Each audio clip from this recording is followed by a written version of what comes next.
भजो गिरिधर गोविंद गोपाला। भजो गिरिधर गोविंद गोपाला। भजो मुरली मनोहर नंद लाला। भजो मुरली मनोहर नंद लाला। भजो गिरिधर गोविंद गोपाला। भजो गिरिधर गोविंद गोपाला। भजो मुरली मनोहर नंद लाला। भजो मुरली मनोहर नंद लाला। भजो गिरिधर गोविंद गोपाला। भजो गिरिधर गोविंद गोपाला। बोलिए वृंदावन बिहारी लाल की जय। जय जय श्री राधे। जय जय श्री राधे। सभी भक्तों से निवेदन, बहुत एकाग्रचित्त होकर सत्संग के प्रत्येक शब्द को पूरी एकाग्रता के साथ हृदयंगम करने का पूरा प्रयत्न कीजिए। कल आप लोगों ने सुना गीधराज जटायु भी मुक्त हुआ और रावण भी मुक्त हुआ, लेकिन मुक्ति का सही अर्थ क्या है? जैसे जटायु शरीर के रहते हुए मुक्त हुआ, रावण शरीर की मृत्यु के बाद मुक्त हुआ। क्या तात्पर्य है कि जटायु के माध्यम से आप और हम लोगों ने सुना कि कह रहा है, प्रभु मेरे मरीवे समना चार ही फल हुई तो क्यों ना कहीजे। जीवन के चार ही तो फल हैं, धर्म अर्थ काम और मोक्ष। क्या कहा? जीवन के चार ही फल हैं, धर्म अर्थ काम और मोक्ष। और मेरे को कितना सुंदर मौका है कि चारों ही, उससे बड़ा लाभ आपकी प्राप्ति। कल हमने आपसे निवेदन किया कि देखो कितनी विचित्र दशा है कि जटायु हंस रहा है, उसका शरीर घायल है, मृत्यु तुल्य कष्ट हो रहा है शरीर में, लेकिन भगवान का साक्षात्कार करके उसे अपने जीवन का अर्थ समझ आ रहा है। तो कल हमने आपसे चर्चा की धर्म का, अर्थ का, काम का और मोक्ष का मतलब क्या। धर्म की दृष्टि से परहित सरिस धर्म नहीं भाई, मेरा शरीर परहित के लिए जा रहा है। आप कर्म तो करते हो, लेकिन क्या परहित के लिए करते हो? सोचिएगा। अगर अपनापन मान के करते हो तो ये परहित नहीं है, अगर भगवान का मान के सेवा करते हो तो परहित है।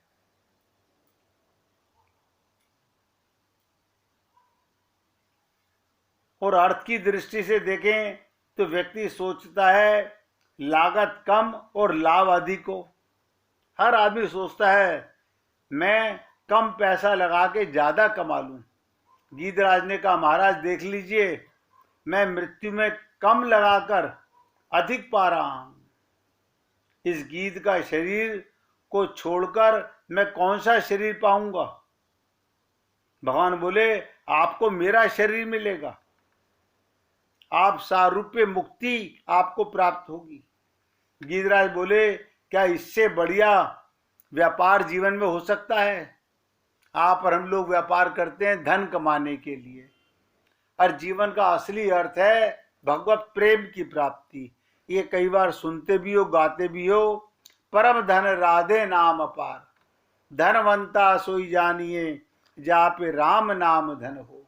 लेकिन क्या हम ऐसा मानते भी हैं? ये विचार कीजिए अपने मन में।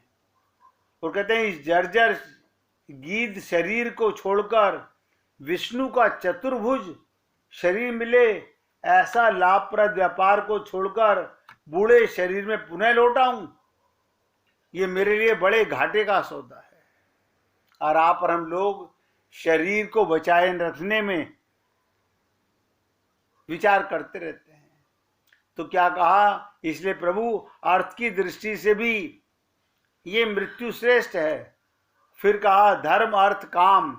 काम के संदर्भ में कहते हैं, कामी व्यक्ति सौंदर्य चाहता है, कामी व्यक्ति सौंदर्य चाहता है। और जटायु कहते हैं, मैं तो अत्यंत कुरूप हूं, आपका सौंदर्य पाकर काम की दृष्टि से मुझे सर्वोत्तम उपलब्धि हो रही है। ये गीध का शरीर छोड़ूंगा और विष्णु के शरीर जैसा शरीर पाऊंगा। तो धर्म का सुना, अर्थ का सुना, काम का सुना, और मुक्ति का भी सुन लीजिएगा। मुक्ति का सुख तो मरने के बाद राक्षसों को भी मिलता है, पर ऐसी सार्थक मृत्यु कि आप गोद में लिए हुए हैं। देखिए कमाल की चीज, इससे बड़ी और मुक्ति क्या होगी? जीते जी मरना है तब तो मुक्ति है, मर के भी मरना मुक्ति नहीं है, वो तो छुटकारा है। क्या मतलब? शरीर में रहते हुए शरीर से अपनापन खत्म हो जाए, ये मुक्ति है। मृत्यु भी कई तरह की होती है, पर ऐसी सार्थक मृत्यु कि आप गोद में लिए हुए हैं। और हमने आपसे निवेदन किया, आप और हम लोग कभी ये शायद समझ पाए कि आत्मा परमात्मा की ही गोदी में रहती है। और कहते हैं, आपके कर कमल मेरे मस्तक पर हैं, ये तो जीवन मुक्ति है। आप और हम लोगों को तो ये भी एहसास नहीं होगा कि जिस समय आप सुसुप्ति अवस्था में, गहरी नींद में होते हैं, उसमें आप किसके आलिंगन में होते हैं। क्या मतलब? जैसे कामी पुरुष और कामी स्त्री सारे संसार को भूलकर आलिंगन में रहते हैं, इसी प्रकार जीव परमात्मा की गोदी में, गहरी नींद में, आनंद में, आलिंगन में रहता है। लेकिन वो आनंद कुछ देर का है जिसका आपको एहसास नहीं होता। सिर्फ ये एहसास होता है मैं बहुत गहरी नींद में सोया। लेकिन ये सोचो, ये गहरी नींद में जब सोए, सब कुछ भूल कर सोए। ना शरीर का पता था, ना ये पता था मैं स्त्री हूं, ना ये पता था मैं पुरुष हूं, ना ये पता था मैं ब्राह्मण हूं, मैं क्षत्रिय हूं, मैं वैश्य हूं, मैं शूद्र हूं, मैं बूढ़ा हूं कि मैं जवान हूं। आप शरीर में रहते हुए ये सब चीज भूल जाइए, आपको दिन में भी परमानंद की प्राप्ति हो जाएगी।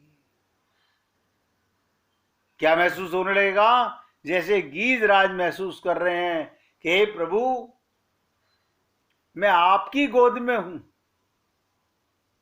इससे बड़ा आपके कर कमल मेरे मस्तक पर हैं, आप मुझे आलिंगन किए हुए हैं, इससे बड़ी जीवन मुक्ति क्या होगी? एक एक शब्द पे ध्यान दीजिएगा। दो शब्द हैं, मुक्ति और जीवन मुक्ति। क्या मतलब? मुक्ति तो रावण की भी हुई, पर कब हुई? जब उसके शरीर का नाश हुआ। इसका अभिप्राय ये, उसने अपने शरीर को सीमा में घेर रखा था। शरीर से अलग होने पर ही रावण मुक्त हुआ। और गीधराज की विशेषता ये, जीवित रहते हुए, शरीर में रहते हुए वो मुक्त है। आप हम लोगों को क्या चाहिए? मरने के बाद की मुक्ति नहीं, शरीर में रहते हुए मुक्त हो जाना। ये समझने का विषय है, क्योंकि शरीर के बंधन को उन्होंने स्वीकार ही नहीं किया। शरीर के बंधन को उन्होंने स्वीकार ही नहीं किया। उन्होंने भगवान से कह दिया कि अब इस शरीर को रखने की आवश्यकता नहीं। इसका अभिप्राय ये, एक ओर तो मृत्यु का विजेता रावण जो मृत्यु का ग्रास होने जा रहा है, और दूसरी ओर मृत्यु का ग्रास बना हुआ गीधराज जो मृत्यु के पूर्व ही, मृत्यु खड़ी होने पर भी उन्हें दुख नहीं है। यही काल विजयी है कि परंपरा आपको आगे जो मैंने कल निवेदन किया था, बाली के जीवन की सुनाएंगे और उसे भी समझने का प्रयत्न करेंगे। आप और हम लोगों ने रामचरितमानस तो सुनी, लेकिन कभी एक एक चरित्र के सांकेतिक तात्पर्य को, लीलाओं को समझने का प्रयत्न नहीं किया। आप और हम लोग ये पूजा करना, पाठ करना, मंदिर जाना, ये सब साधना कहलाती है। सब साधना है। साधना हजारों तरह से होती है।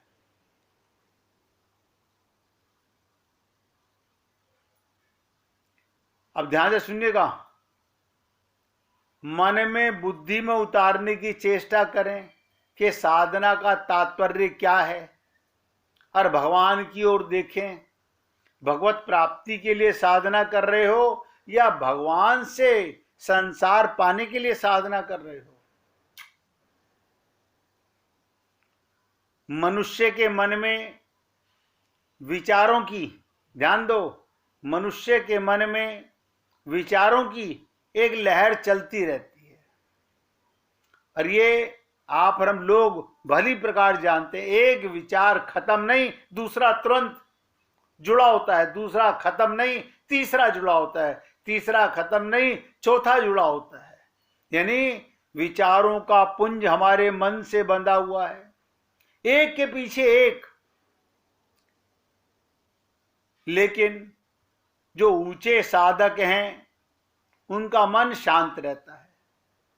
देखिए कमाल की चीज, उनके मन में विचार नहीं आते जाते। जैसे आम जीव के मन में अब दुकान जाना है, व्यापारी ने आना है, अब ये काम करना है, अब खाना बनाना है, अब पानी भरना है, अब बाजार जाना है, यानी कर कुछ नहीं रहे, बैठे बैठे मन में विचार चल रहे हैं।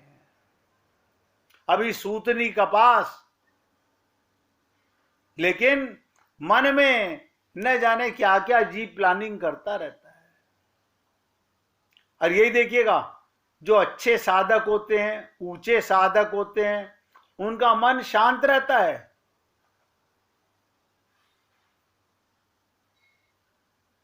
यानी मन में ऊहापोह नहीं होती, भटकाव नहीं होता, एक के बाद दूसरे विचार नहीं आते रहते, उनका मन शांत रहता है। किंतु साधारण मनुष्यों का मन किसी ना किसी ऊहापोह में लगा रहता है। क्या कर रहे हो? नहीं, कुछ नहीं कर रहे, खाली बैठे हैं। मन क्या कर रहा? हाँ, मन तो काम कर रहा था। ये आप और हम लोग झांक के देखें अपने अंदर, क्या हमारे मन में सारा दिन कुछ ना कुछ तर्क वितर्क, अच्छा बुरा, अपना पराया, तेरा मेरा, लाभ हानि, ये चलता रहता है कि नहीं चलता रहता है? ये कब से कब तक चलता है वो भी बता देता हूं। जगने से लेकर सोने तक, जैसे ही आप सुबह जागे विचार चालू हो गए, मन का काम शुरू हो गया। सोने तक, गहरी नींद में जाने तक, सपना भी देखोगे तो मन देख रहा है। विचारों के भंवर में पड़े रहकर नाचते रहते हैं। अब आपसे पूछे कोई, कहाँ नाच रहे हो? हम तो कहीं नहीं नाच रहे, अपने घर में लेटे हुए हैं, अपने घर में बैठे हुए हैं।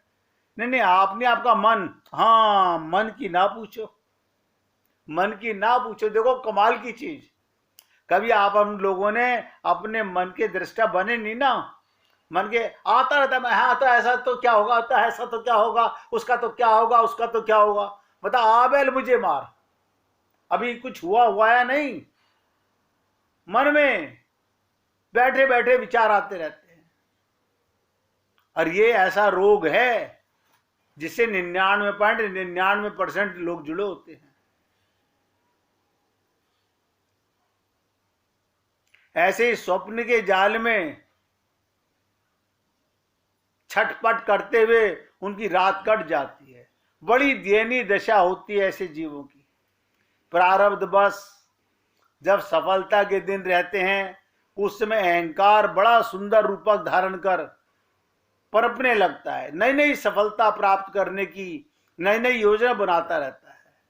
और जब प्रारब्ध दुख आता है, विपत्ति का सृजन करने लगता है, तब बड़ा हुआ अहंकार, पहले का सांचे का ही अहंकार, हाय तौबा मचाने लगता है। आप और हम लोग सोचें, क्या ये सब चीज हमारे साथ नहीं होती? सोचो, भगवान की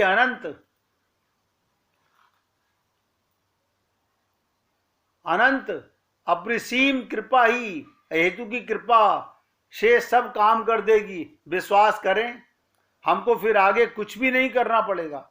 भगवान की कृपा से सब कुछ अपने आप होकर रहेगा। हमने अभी अनुभव ही नहीं किया कि भगवान की कृपा कैसी अद्भुत वस्तु है, इसलिए हमारी आंखों में कभी कभी दुख के आंसू आ जाते हैं। हमें चाहिए ये कि ये निश्चय कर लें, जो भी साधना हम करेंगे उसे मन लगाकर करेंगे।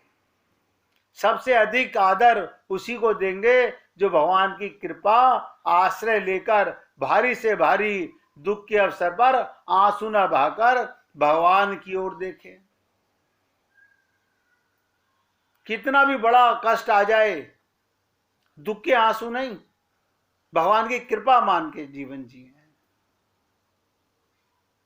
हम देखेंगे क्या होता है, जिस क्षण ये निश्चय के साथ हमने साधना के पथ पर भगवत कृपा के भरोसे पूरे उत्साह में भरकर पहला कदम बढ़ाया कि भगवत कृपा का परिचय हमें मिलकर रहेगा। क्यों? भगवान करुणा वरुणाल्य, भगवान हमारे साथ ही हैं। भगवान को कहीं से आना नहीं, हमारे विश्वास में कमी है। अनंत अपरिसीम शक्ति लिए हमारी सहायता के लिए तैयार खड़े हैं। उन्हें पूरा पूरा पता है सभी बातों पर, वो हमारे अपने से अपने हैं। ये खुशामद के टट्टू नहीं है। हमें भगवान से खुशामद नहीं करनी। जो प्रतीक्षा कर रहे हैं ये मेरी खुशामद करे तभी मैं इसकी सहायता करूंगा, वो तो हमें अपने में मिला लेना चाहता है। भगवान एक भगवान है, एक भगवान जो हमें अपने में मिला लेना चाहता है, अपनी परम सुख शांतिमयी गोद में बैठा लेना चाह रहा है। हमने साधना में मन लगाया, इसका अर्थ हुआ हमने उनकी ओर चलना आरंभ किया और उनकी कृपा और उन्मुख हुए। इसका अर्थ हुआ हमने निरालंब होकर उनकी सहायता प्राप्त करने के लिए अपनी भुजा फैला दी। बस भगवान यही प्रतीक्षा करते हैं। करके देखो, करके देखो। ये नहीं पहले अपनी ताकत लगाई, जब ताकत काम नहीं आई, अब जो भगवान की इच्छा सो होगा। शुरू से ही ये विश्वास होना चाहिए कि जाही विधि राखें राम, ताही विधि रहियो। सीताराम सीताराम सीताराम कहियो। अगर ये विश्वास हो जाए, प्रत्येक ध्यान दो परिस्थिति में, सुख आए दुख आए, शरीर बीमार हो अच्छा हो, कोई नाराज हो जाए, कोई खुश हो जाए, क्या करें? भगवान का विधान समझकर, उनकी दया से ओतप्रोत रहकर प्रफुल्लित हों, यही समझ के लिए मेरे लिए जो विधान है वही परम कल्याण रूप है। भगवान का कोई विधान कभी किसी जीव के लिए अमंगल रूप कल्याणकारी होता ही नहीं है। ध्यान से सुनो, भगवान में दो कमजोरियां हैं। भगवान में हाँ दो कमजोरियां, वो किसी का अमंगल कर ही नहीं सकते और किसी का मंगल किए बिना रह नहीं सकते। नोट कर लो, भगवान किसी का अमंगल नहीं कर सकते और भगवान मंगल किए बिना रह नहीं सकते। अब आप कहेंगे किसी का घर में जवान मौत हो जाए, ये भगवान का मंगल है? देखो ये अब हम लोग भगवान को कटघरे में खड़ा कर देते हैं। किसी का एक्सीडेंट हो जाए, कोई बीमार हो जाए, कोई मर जाए, ये भगवान का मंगल है? ये तुम्हारी माइक दृष्टि है कि भगवान के मंगल पर भी हम अमंगल करते रहते हैं। और मैंने आपसे कहा वो किसी का अमंगल कर ही नहीं सकते, किसी का मंगल किए बिना रह ही नहीं सकते। यही तो निरूपाय है। जब कभी वो दुख का विधान करते हैं तो भी कल्याणार्थ करते हैं। अगर हम पर कोई दुख आता है, शरीर का दुख आए, पैसे का दुख आए, परिवार का दुख आए, माया का दुख आए, काया का दुख आए, वो भी कल्याण चाहते हैं भगवान हमारा। उस स्नेह सुधा के असीम सागर के एक बूंद में विश्व की सारी माताओं को अनादि काल से स्नेह बना रखा है।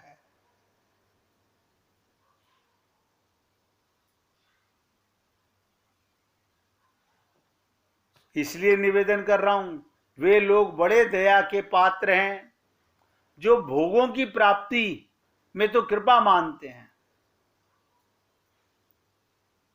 और भोगों के चले जाने पर, छिन जाने पर भगवान की कृपा मानते हैं। ये बहुत बड़ी भूल है हम लोगों की। हमारे पास धन आए, भगवान की बड़ी कृपा है, खूब नोट बरस रहे हैं। अभी चोरी हो जाए, भोग छिन जाएं, भगवान की कृपा मानने लगते हैं। अब सोचिएगा, क्या माता कभी वात्सल्य में बालक को मीठे लगने वाले जहर भरे लड्डू देती है? क्या कभी उसे सोने की पिटारी में रखकर महाविषधर काल सर्प दे सकती है? यदि नहीं तो ब्रह्मांड की समस्त माताओं के वात्सल्य को इकट्ठा करके सोचो, वो भगवान हमें दुख कैसे दे सकते हैं? लेकिन आप और हम लोग नहीं समझ पाते। हम मन के गुलाम हैं, बहुत जल्दी निराश हो जाते हैं। ये हमारी बुद्धि का कमाल है। इसलिए निवेदन कर रहा हूं, बार बार सोचिए। और सारा जीवन गुजर गया, भगवान को कभी हम बड़ी खुशी से कहते हैं भगवान ये बहुत अच्छा किया, और कभी ये बहुत बुरा किया भगवान आपने। चलो इतना तो कम से कम भरोसा है तुम्हारे को, ये भी बहुत बड़ी बात है कि भगवान ने किया। नहीं नहीं, अच्छा होता तो हम कहते हैं हमने, हमारे पति ने पैसा कमाया, हमारे बाप ने पैसा कमाया, मतलब अच्छा करते हैं तो हम, बुरा करता है तो भगवान। देखो कमाल की चीज है ये। हम इसे बुद्धिमान कहते हैं, हम बुद्धिमान हैं। हम लोगों को मनुष्य शरीर मिला, भगवान की बड़ी दया। ऐसी दया को पाकर हम लोग जिस काम के लिए आए हैं, ये कार्य अपनी आत्मा का, नोट करो, असली काम आत्मा का शीघ्र उद्धार कर लेना चाहिए। ऐसा मौका बार बार मिलना मुश्किल है, लेकिन हम हाँ कर लेंगे। आप चिंता ना करो। हम काहे की चिंता करें भाई? किसको कह रहे हो चिंता? भगवान चिंता कर रहे हैं। उद्धार तुम्हें करना है, बंटाधार तुम्हारा होने वाला है। और सारे लोग बस देखिए हम ये काम करके ये शादी हो जाए, ये काम हो जाए, इसके बाद तो हम पता नहीं क्या अंबर में छेद कर देंगे। सब लीपा पोती के बहाने और कुछ नहीं है। हम तो आपसे निवेदन कर रहे हैं, कोशिश कीजिए, अगर मनुष्य शरीर पाकर आत्मा का शीघ्र उद्धार करने की चेष्टा नहीं की, ऐसा मौका बार बार मिलना मुश्किल है। 1 मिनट भगवान का कीर्तन करेंगे, फिर आगे बढ़ेंगे। हरे कृष्ण।